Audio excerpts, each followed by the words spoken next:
Boa noite a todos. Sejam bem-vindos a esta casa, os que estão aqui, os que nos assistem pela internet. Gostaríamos de recordar que, no segundo sábado de todo mês, a casa abre para receber as famílias com vulnerabilidade que necessitam de roupas, de calçados, de brinquedos, de alimentos. Então, relembrando, nós aceitamos doações de todos esses itens. Quem sentir também em doar em espécie, em dinheiro, nós temos uma caixinha próxima à porta que podemos utilizar. Então, nós vamos iniciar as nossas atividades com uma leitura do livro Vinha de Luz, de Chico Xavier, ditado pelo Espírito Emmanuel. E que diz assim: oração e renovação.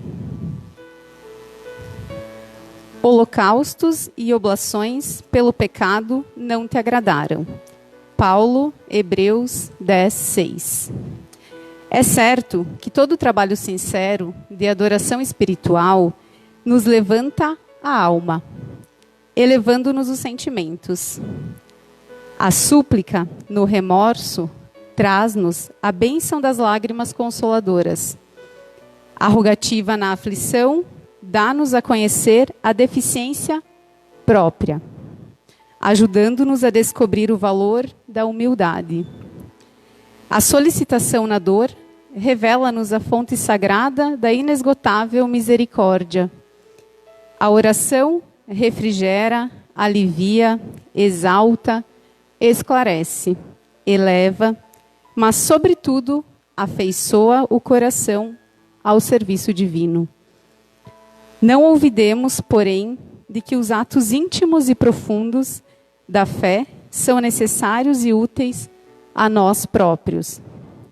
Na essência, não é o Senhor quem necessita de nossas manifestações votivas, mas somos nós mesmos que devemos aproveitar a sublime possibilidade da repetição, aprendendo com a sabedoria da vida. Jesus espera por nossa renovação espiritual acima de tudo. Se erraste, é preciso procurar a porta da retificação. Se ofendeste alguém, corrige-te na devida reconciliação. Se te desviaste da senda reta, volta ao caminho direito.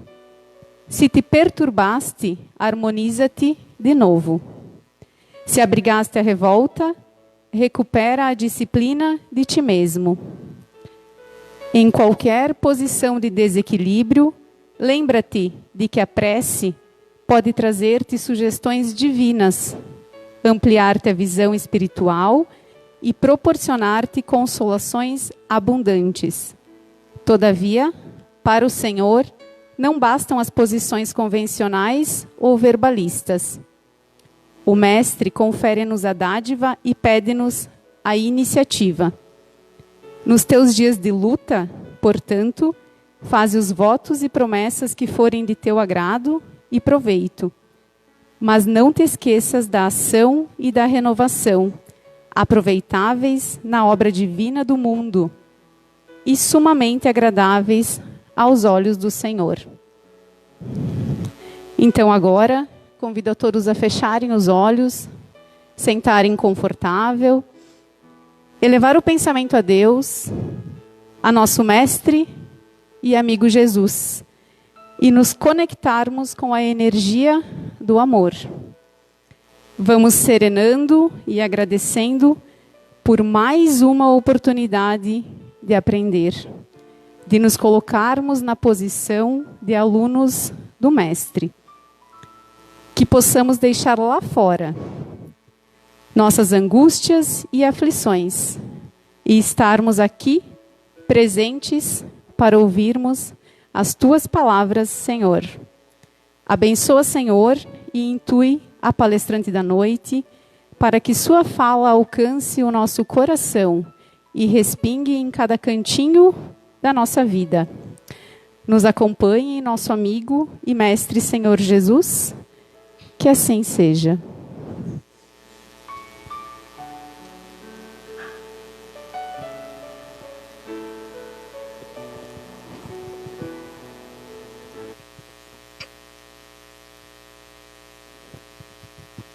Boa noite a todos. Sejam bem-vindos à Casa Espírita Luz de Jesus. E é uma alegria estar aqui para mais uma noite e trazer uma explanação, uma reflexão, um assunto que está ao meu redor, algo que eu estou vivendo profundamente.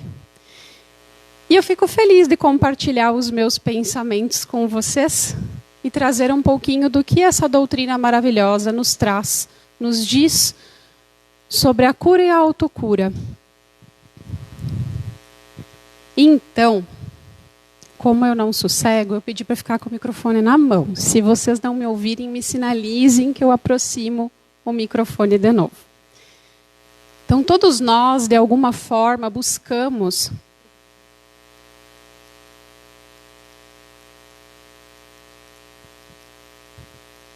de alguma forma, em algum momento da nossa existência, nós buscamos a cura. O que é essa cura que a gente fala? Porque quando a gente traz a palavra cura em si, a gente pensa em corpo físico no primeiro momento. Mas ela pode estar na nossa mente, ser a cura das doenças da mente, né? E da alma. O Espiritismo, então, o que ele nos traz sobre essa cura? Ele nos convida a ver a cura com outros olhos. O que é esse ver, né, a cura com outros olhos? Ele nos convida, então, para ver a cura como um processo de transformação interior. Curar-se, então, é o caminho de reconexão conosco mesmo e com Deus. Então, o Espiritismo, ele nos mostra esse caminho para a gente encontrar a cura através dessa transformação. Esse é o convite. E, como eu gosto sempre de trazer algo sobre viver, sentir, e não apenas a gente trazer aqui para o racional e tentar ir encaixando as peças do quebra-cabeça ao longo da noite, eu gostaria de propor algo. Então, eu vou fazer uma pergunta para vocês. E eu gostaria que vocês fechassem os olhos do corpo físico agora. Sentassem de uma maneira confortável. Aqui é um lugar seguro. Aqui você pode se permitir. E quando eu fizer essa pergunta, eu quero que vocês tragam para a consciência, num primeiro momento, sem pensar muito, sem trazer para a razão, o que vocês vieram buscar aqui hoje? Que cura vocês vieram buscar aqui hoje? Quando vocês viram o convite, o título no convite da palestra, da reflexão, o que despertou a curiosidade de vocês?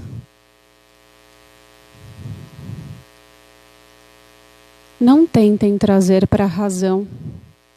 Sintam se alguma imagem se apresentou. Fique com essa imagem em mente. E aos poucos vão voltando para aqui e para o agora.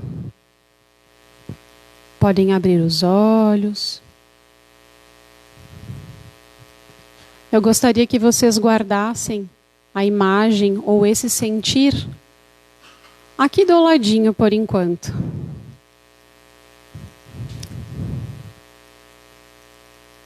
Então, o que é a doença na visão espírita? Allan Kardec, no Livro dos Espíritos, ele nos ensina que o espírito é a inteligência, o ser inteligente da criação. O corpo é apenas um instrumento que ele utiliza para evoluir. Ou seja, toda enfermidade do corpo é reflexo ou consequência do estado da alma. O que acontece com o meu corpo é reflexo do que eu penso e do que eu faço. Então, a doença, ela não está apenas no corpo físico. No corpo físico, ela é apenas sintoma. Ela vem de algo muito mais profundo, talvez de outras existências, talvez de um sistema. Ela apenas está ali refletindo para dizer para a gente, estou ligando o sinal de alerta aqui. Se você não olhar para isso, a gente vai parar você. A gente vai parar o teu corpo aqui.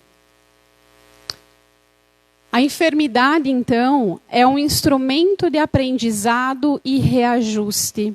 No Antigo Testamento, a gente conhecia um Deus punitivo, um Deus que castigava. E Jesus vem para nos mostrar um Deus amoroso, porém justo. Então, a doença ela vem como um convite para a gente aprender, para a gente reajustar aquilo que é preciso. Seja entre a família, seja conosco mesmo, porque muitas vezes a doença ela vem para um reajuste para o sistema. Muitos casos, como por exemplo as demências, a doença de Alzheimer, ela vem como um reajuste muito mais para a família do que para o paciente, para quem de fato tem o diagnóstico. Então ela não vem como um castigo, ela não vem como, Deus está aqui me castigando, me punindo porque eu fiz tal coisa. Não, mas ela vem como uma necessidade de aprendizado, um convite à renovação espiritual. No livro Consolador, Emmanuel ainda nos traz a dor como educadora. Então ele nos lembra que a enfermidade é um remédio que o Pai oferece à alma enferma, para que desperte para a necessidade de corrigir os próprios caminhos.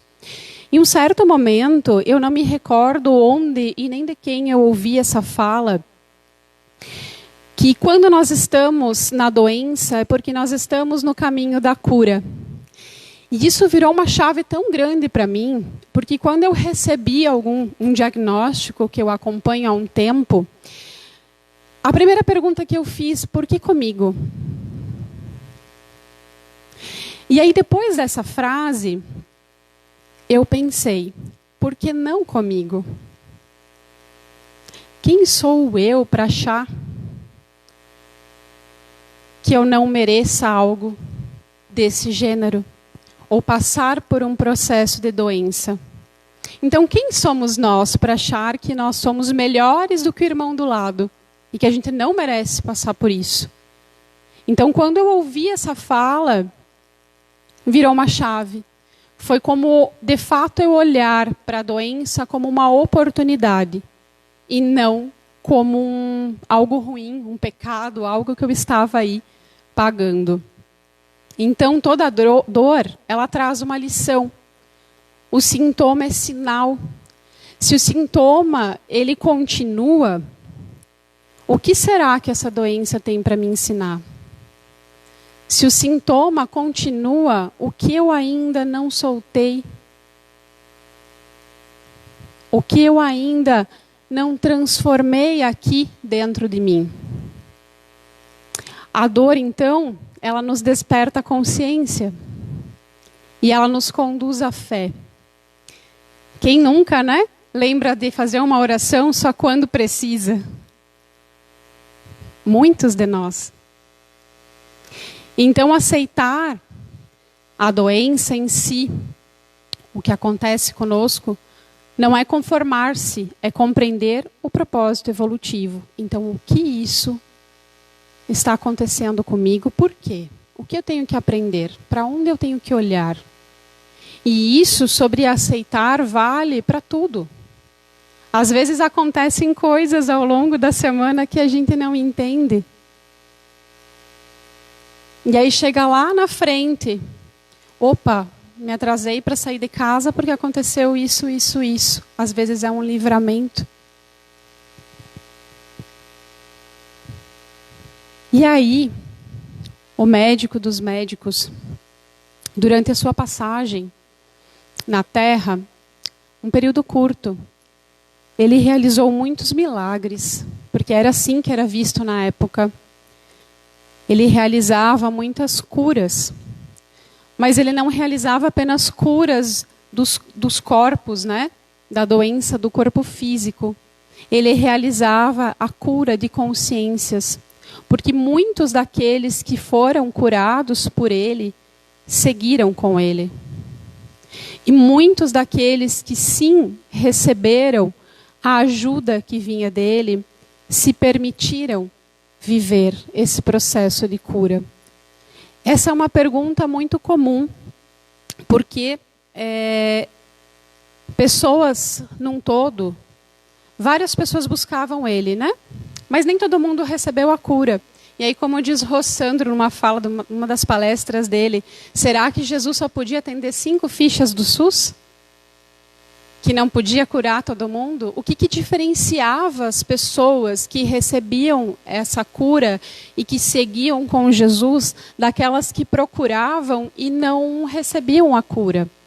Ou muitos, né? Existem relatos de muitos que receberam as curas, mas que a transformação de fato não aconteceu. E aí elas regrediram, elas voltaram ao primeiro estágio. Então Jesus, quando realizava as suas curas, ele falava, a primeira coisa que ele dizia, né? A tua fé te curou. E ele mandava a pessoa ir, a tua fé te curou. Vai e não tornes a pecar. E aí, para muitos, o questionamento era, queres ser curado? Então ele perguntava, você realmente quer ser curado? Será que nós realmente queremos ser curados das nossas mazelas? Dos nossos atos? Das nossas palavras? Será que nós nos permitimos ser curados verdadeiramente? Ou é aquele pedido da boca para fora? Pai, estou aqui, me ajuda. Mas eu não quero mudar. Eu quero a cura. Mas eu não quero a transformação que vem com ela. Então, a diferença daqueles que recebiam a cura de Jesus e que seguiam é porque toda a cura, ela exigia fé e mudança interior. Cortou um pedaço ali. E aí, quando ele perguntava, queres ser curado? Ele chamava o ser, então, para a responsabilidade pela sua própria transformação. Porque eu sou responsável apenas pela minha cura, pelo meu processo. Eu não posso mudar o meu irmão do lado, por mais que muitas vezes a gente queira salvar. Ou fazer a mudança, porque a gente vê o quanto a pessoa se machuca ou se prejudica, mas eu não posso mudar o irmão do lado, ele vai ter o tempo dele. Eu vou fazer o que eu preciso por mim. Então Jesus, quando questionava, como ele fez com o paralítico de Betesda, queres ser curado? É como se hoje ele perguntasse para a gente, quero realmente mudar o que me adoece? Será que realmente eu quero largar aquilo que me pesa, que não me cabe mais, e transformar? Então a cura, ela começa no querer. Eu preciso querer fazer o meu movimento para então acontecer. Começa no decidir-se a crescer, pegar a responsabilidade da minha vida com a minha mão e me alinhar ao bem. Uma das curas de Jesus, que talvez muitos aqui conheçam, foi a cura do cego de Bartimeu, na cidade de Jericó. Eu não me recordo agora no momento em qual evangelho que está descrito exatamente, eu acabei não colocando aqui. Mas essa cura mexeu muito comigo ao ouvir a história dela, porque Bartimeu era um cego que nem nome tinha. Bart significava filho. Então ele era filho de Timeu. Ele não tinha nome. Ele vivia nas ruas, na miséria. E na época em que Roma controlava a Judéia, né? Para você poder pedir esmola, você tinha que fazer um cadastro. E lá, se você conseguisse fazer esse cadastro, você recebia uma capa. A capa da miséria, né? Porque ele só podia receber esmola, só tinha autorização para receber esmola, aquele que tinha essa capa do cadastro de Roma. Então, tu imagina a humildade que precisava ter para correr atrás desse cadastro e fazer um atestado de eu sou miserável, eu preciso pedir. Então Bartimeu vivia nas ruas, e naquela época Jesus já era bastante famoso, né?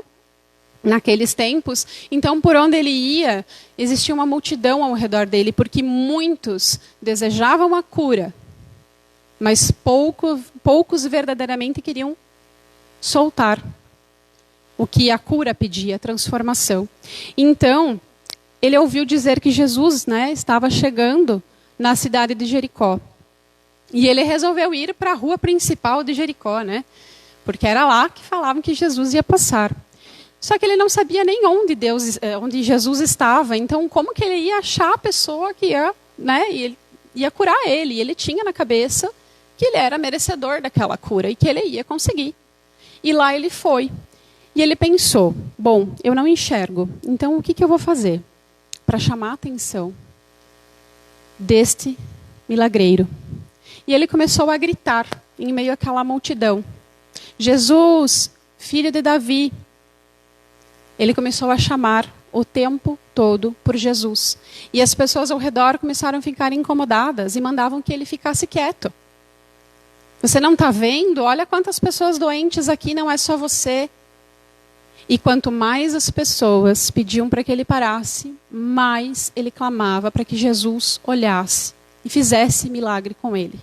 Até que Jesus parou no meio da multidão e pediu que chamassem quem estava gritando por ele, quem estava clamando por ele.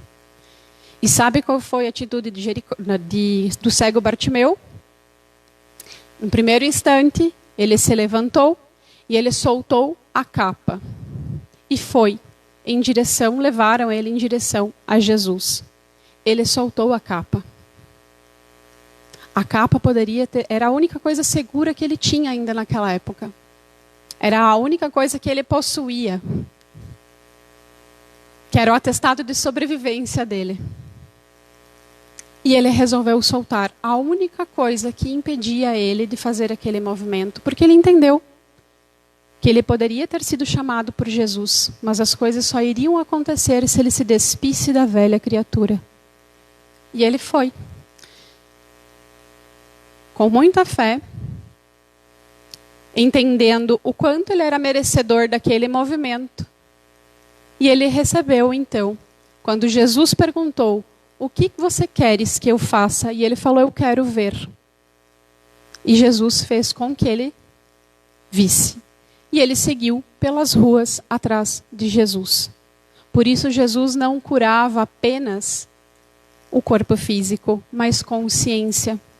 Imagina o movimento que ele precisou fazer de soltar aquilo que ele tinha como segurança para poder ir para algo que ele nem conhecia. Ele não tinha nome, ele não tinha profissão, ele simplesmente só tinha aquela capa, ele não tinha nada além disso.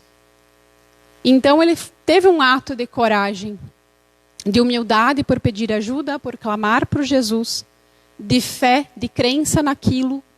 Era a única esperança que ele tinha para uma vida melhor. Ele simplesmente não aceitava mais a vida que ele estava levando. Então isso aconteceu com muitas outras curas que aconteceu na passagem de Jesus. E junto com o processo, quando nós falamos de cura e autocura, a gente traz um pouquinho sobre o poder do pensamento. A gente fala muito hoje e ouve muito sobre o poder do pensamento. Existem inúmeros treinamentos, inúmeros palestrantes que falam sobre isso. Então, o Espiritismo nos ensina que o pensamento é força criadora. No livro A Gênese, Kardec nos diz que o pensamento atua sobre os fluidos espirituais. Ou seja, a mente influencia diretamente o corpo e o ambiente ao redor. Então, desde a Gênese já se falava sobre a força do pensamento. E muitos de nós ainda hoje temos dificuldade nessa mudança de pensamento. André Luiz, em Evolução em Dois Mundos, ele detalha que os pensamentos e sentimentos constantes formam correntes de energia que magnetizam as células e os fluidos vitais. Ou seja, emoções negativas como rancor, culpa, pessimismo, adoecem a alma e, com o tempo, o corpo físico. Emoções positivas como fé, amor e perdão reconstroem o equilíbrio energético e favorecem a saúde.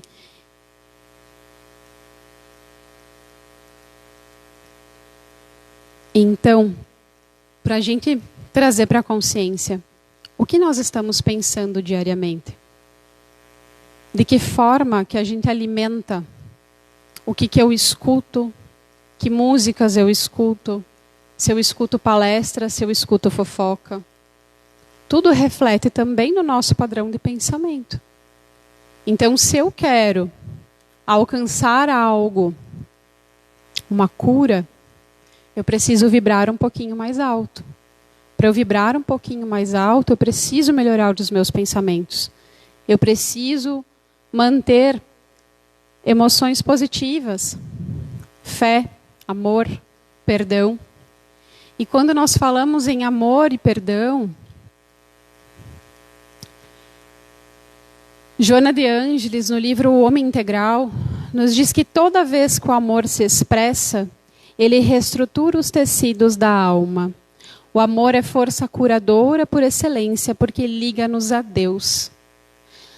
Mas como eu vou sentir o amor de Deus se muitas vezes eu tenho dificuldade de sentir amor por mim mesmo? Vamos fazer uma experiência. Fechem os olhos de novo.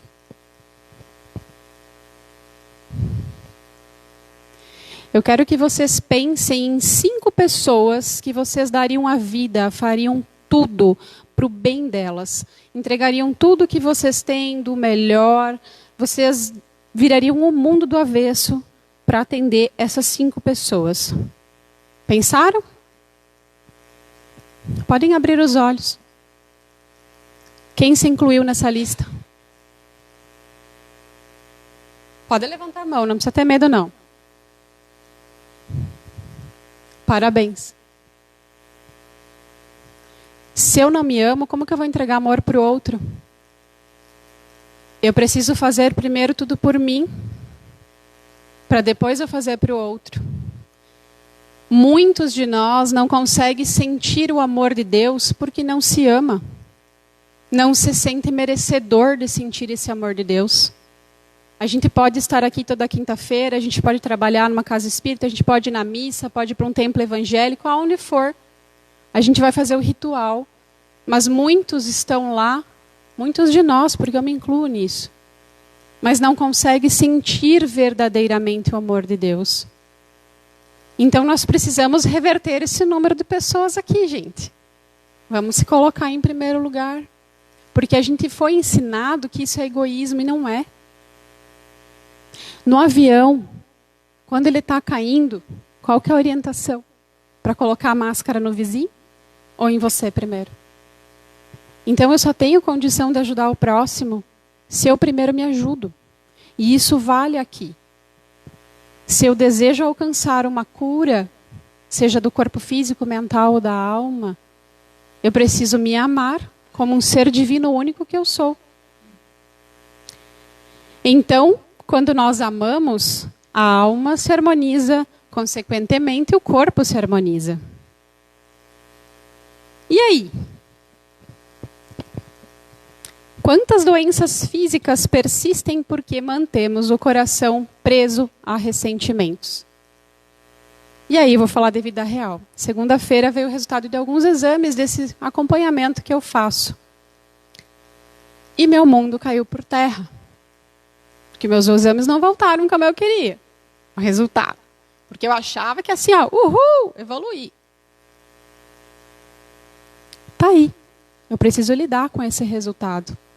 E eu comecei a me questionar. O que está faltando ainda eu soltar? Então, quantos sintomas permanecem conosco? Aquela gastrite que não acaba nunca, daí eu me entupo de omeprazol. Aquela dor de cabeça, aquela crise de enxaqueca, aquele sintoma que segue comigo e já está tão persistente na minha vida que já vira parte de mim. Por que persiste? É um sinal do corpo. O corpo está dando um aviso para que você olhe para ele. Ele está dizendo, olha, vamos olhar para isso aqui. Mas é um olhar de coração aberto. Para eu largar ressentimento. Hoje, 45% da população vive no passado, preso a mágoas. 45% da população vive no futuro, ansiosos, ansiando aquilo que nem sabe o que é. Eu vivo nos dois, às vezes. Pulando de galho em galho. 10% das pessoas vive hoje no presente. Quem sentou aqui hoje e deixou lá fora as situações do dia? Ou o que tem que fazer depois que sair daqui? Quantas vezes a gente senta na frente de um prato de comida na hora do almoço, no café da manhã ou na janta, e a gente está pensando no que tem que fazer durante o dia, ou o que vai acontecer na tarde, e aí você não está nem pensando naquilo que tu está te alimentando. Como tu está nutrindo o teu corpo? Porque eu estou pensando lá na frente. E a cura que eu desejo para mim, ela acontece nesse tempo presente. Ela não acontece no passado, ela não acontece no futuro. Então a cura que tem para mim hoje, aqui nesse dia 30 de outubro de 2025, é agora, é hoje. É aqui. Não é nem ontem, não é nem amanhã. Então, às vezes, também, a gente fica preso naquilo que foi, tentando entender. Quantas dores emocionais se aliviam quando decidimos perdoar? Ô, palavrinha danada, né? A gente acha que lendo ela 1000 vezes a gente vai fazer entrar. Como dizia Chico, né? Fazer o evangelho com a cabeça. É uma palavrinha difícil, né? Só que quando a gente começa a olhar por outra perspectiva, fica um pouquinho mais leve. O perdão, ele não é o esquecimento do que ocorreu, mas é a libertação da dor que o fato gerou. Perdoar é soltar a corrente que nos mantém ligados ao sofrimento. É para libertar o outro. Ok, concordo. Mas principalmente nós mesmos. A gente precisa falar sobre auto-perdão. Às vezes, por teimosia, muitos de nós, eu não vou perdoar o fulaninho lá, da onde, para quê? Para ele viver bem? E aí eu fico tomando o próprio veneno a vida inteira. Por teimosia. Mas perdoar é nos libertar. É perdoar sobre as nossas escolhas, sobre as nossas atitudes, sobre o que passou. Tomei um caminho errado, ok. Gritei com os meus filhos hoje antes de vir para a palestra espírita. Ok, fazer o quê? Eu sou falha. Eu não sou um ser humano perfeito. Ninguém aqui é. O único ser perfeito que viveu aqui foi há 2000 anos. Então a gente precisa se tratar com um pouquinho mais de amor. Auto-amor, auto-perdão, auto-cura. E a doutrina espírita ainda nos diz que a reforma íntima é um remédio da alma. Reforma íntima, né? Nome tão bonito. Ele nos convida, nos diz que a reforma íntima é o caminho de autocura. E diariamente corrigir pensamentos, palavras e atitudes. Eu lembro quando eu pisei, acho que uma primeira vez assim, numa casa espírita, primeira, segunda vez no estudo, era em outro local. E eu lembro que se falava muito sobre a mudança de pensamento.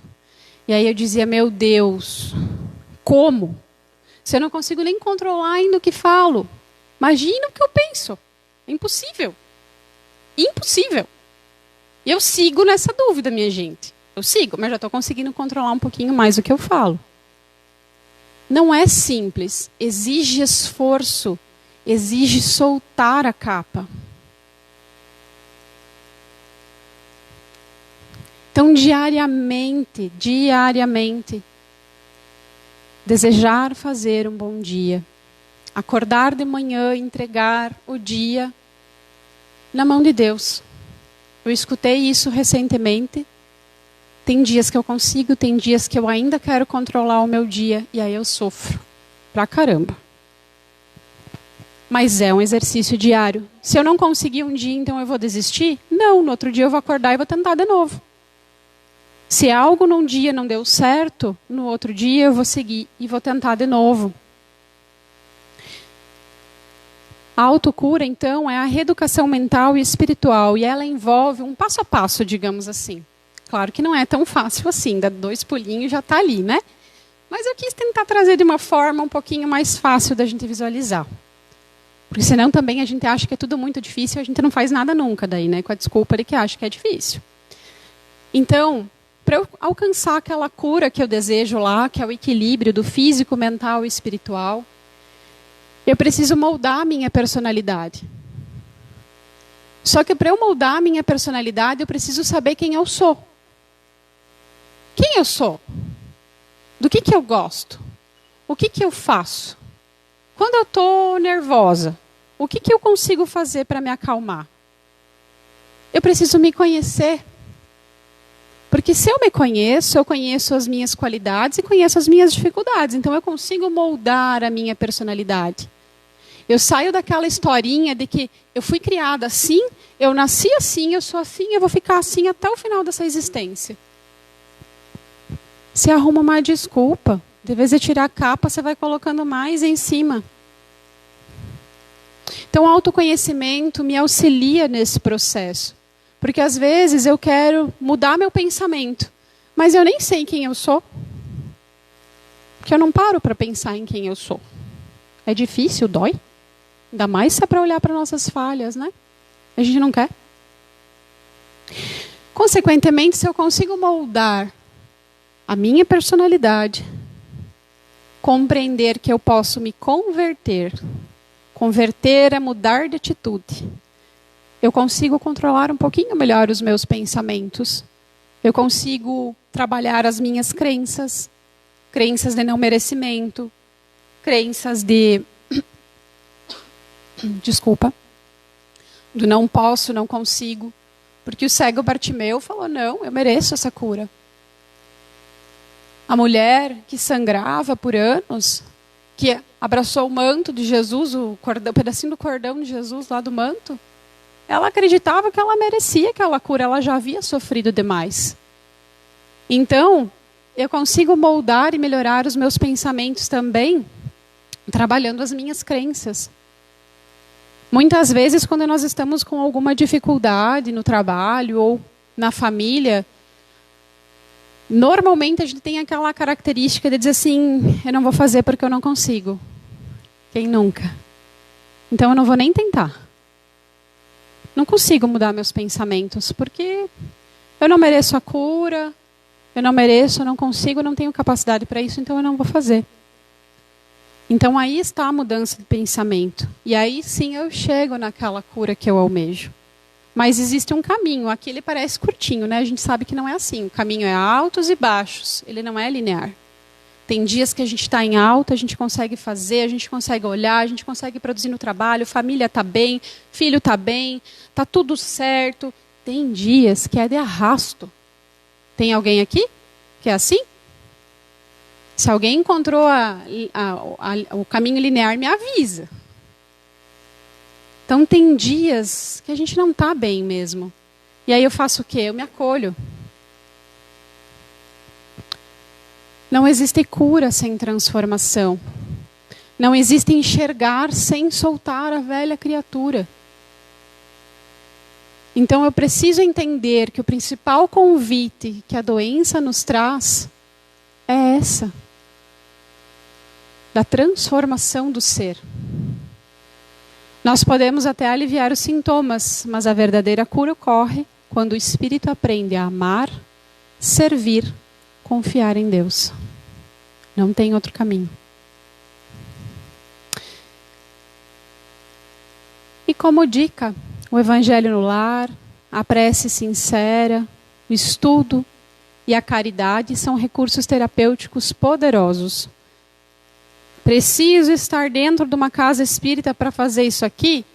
Não. Posso fazer isso aqui na minha família, com os meus vizinhos, na sociedade que eu participo. Tenho condições e tempo para auxiliar e dedicar em alguma instituição sem fins lucrativos, show, vai. Cada um paga seus boletos como consegue. E tá tudo bem. A minha realidade é diferente da realidade do Felipe, é diferente da Maiara, é diferente de cada um de vocês aqui. Então, o que serve para você? É fazer o evangelho no lar? E é ser a boa pessoa lá na família? Como diz o Rossandro, quem é você no grupo do WhatsApp da família? É o que acalenta? É o que toca o pau? É a vítima? Quem é você no grupo da família do WhatsApp? Então eu começo fazendo bem por mim mesmo. Depois eu sigo. A autocura é um convite à mudança de atitude. Eu quero a cura, mas eu não quero soltar. Eu quero a cura, mas eu não quero parar de beber. Eu quero a cura, mas eu não quero parar de comer aquele docinho. Outra história de Rossandro. Gente, eu gosto muito de Rossandro Klinge, tá? As palestras dele são muito boas e muito fluídas de você ouvir. Gosto muito, porque na minha realidade eu estou mais ouvindo do que lendo. E ele conta uma história que ele tem um amigo dele, que é endocrinologista, e ele falou para o Rossandro, olha, meu amigo, eu desisti. Eu não quero mais ser endocrinologista, eu vou virar psiquiatra mesmo. E aí o Rossandro pergunta, mas por quê? Porque as pessoas, elas não querem emagrecer, elas querem ser emagrecidas. Então eu quero perder peso, mas eu não quero deixar de comer aquilo que me faz ganhar peso. Eu quero a cura, mas eu não quero aquilo que me faz ter aquele sintoma. Parar com as minhas atitudes.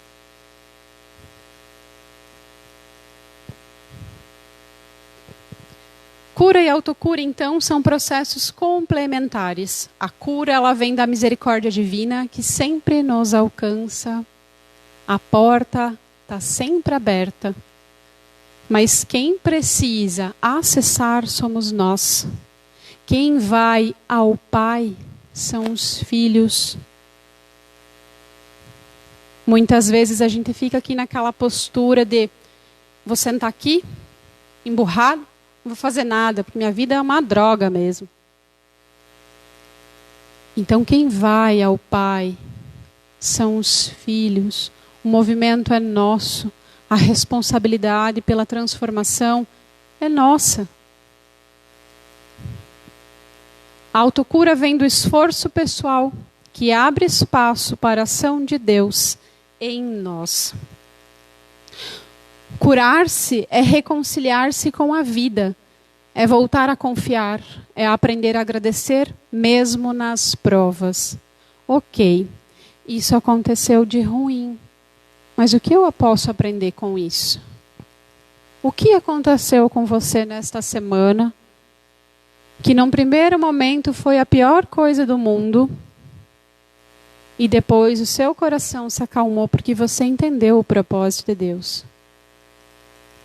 Então, toda vez que acontece algo, mesmo que estiver no momento da raiva, na primeira possibilidade, respire fundo, se acalme e tenta trazer para o sentir. Para o sentir. Nós estamos vivendo demais na razão. Não é que a razão não precisa existir. Mas tudo eu quero trazer para a razão. E eu preciso sentir para compreender. Autocurar-se é permitir que o amor divino atue em nós. Então, que possamos a cada dia cultivar a fé, a esperança e o amor. Lembrando que a cura verdadeira é a do Espírito. Jesus continua sendo o médico das almas, esperando que abramos o coração para a sua presença. Uma última história de uma mulher que foi atendida por um médico residente, recém-formado, na verdade, e ela era mãe de 6 filhos. E aí, era um amigo de Rossandro que chega para ele e diz assim, preciso muito conversar com você. Aconteceu algo muito estranho. Eu acho que eu virei médium. E ele fala, tá bom, me conta o que aconteceu.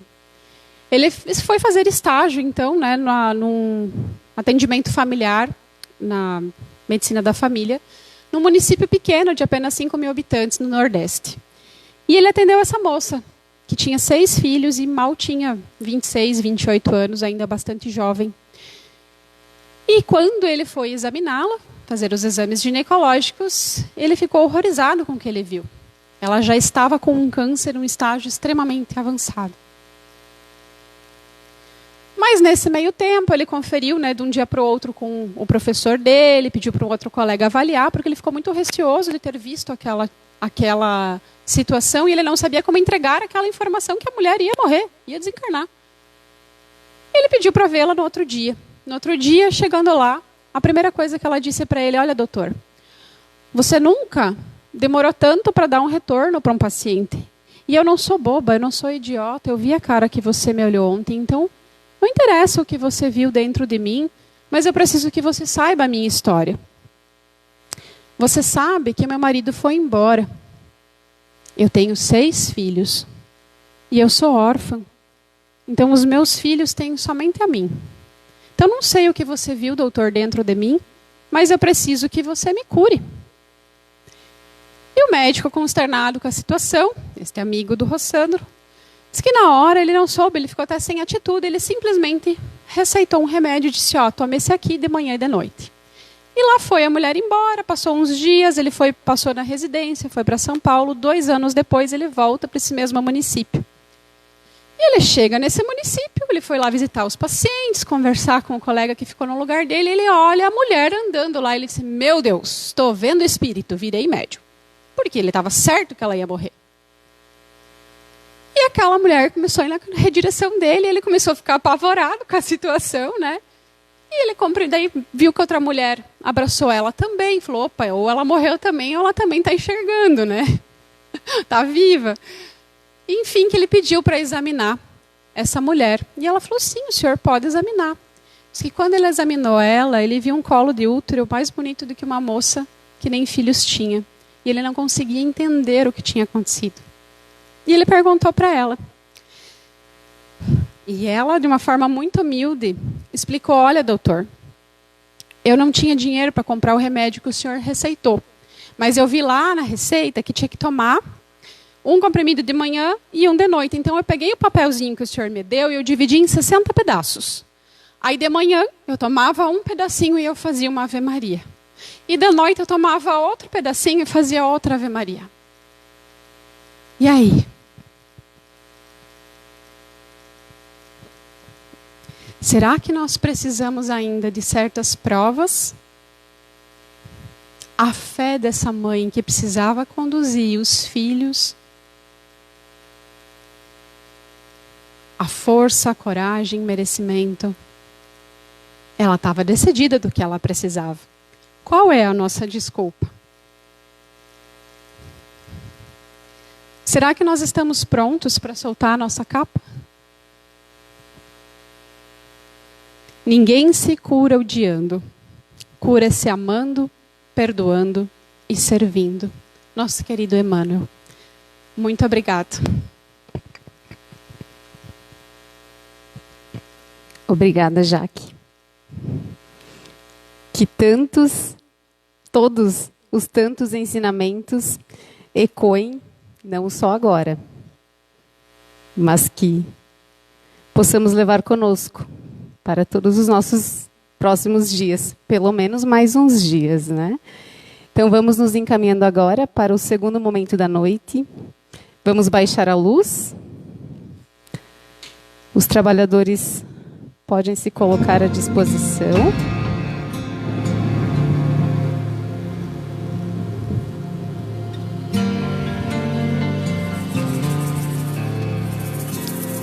Vamos fechar os nossos olhos, nos conectar com a energia da casa, com a espiritualidade que nos acompanha e abrir o nosso coração. Senhor, ilumina os meus olhos para que eu veja os defeitos da minha alma e, vendo-os, que eu não comente os defeitos alheios. Senhor, leve de mim a tristeza e não entregue a mais ninguém. Enche o meu coração com a divina fé para sempre louvar o seu nome. Arranque de mim, Senhor, o orgulho e a arrogância. Senhor, faça de mim um ser humano realmente justo e bom. Dê-me a esperança de vencer todos os dias as minhas ilusões. Plante em meu coração a sementeira do amor e ajude-me a fazer feliz o maior número de pessoas, para ampliar seus dias risonhos e resumir suas noites tristonhas. Dê-me, Senhor, o sabor de perdoar tudo e todos. Não permita que eu seja um cordeiro perante os fortes, nem um leão perante os fracos.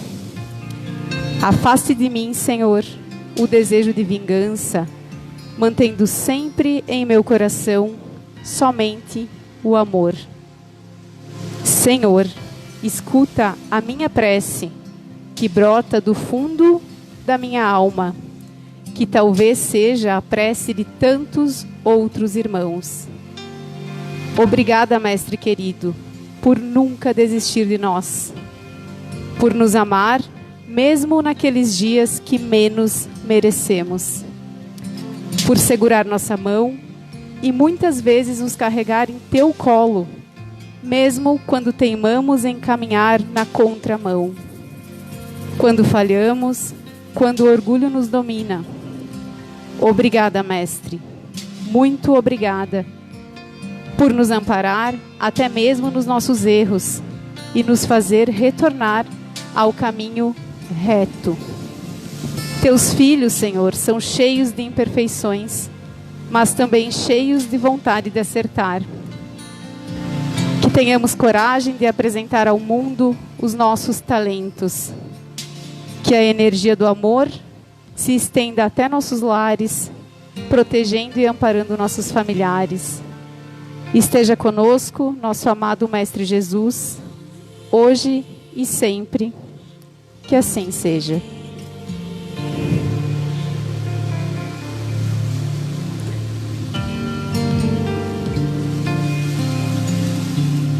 Obrigada a todos. Um bom retorno aos nossos lares.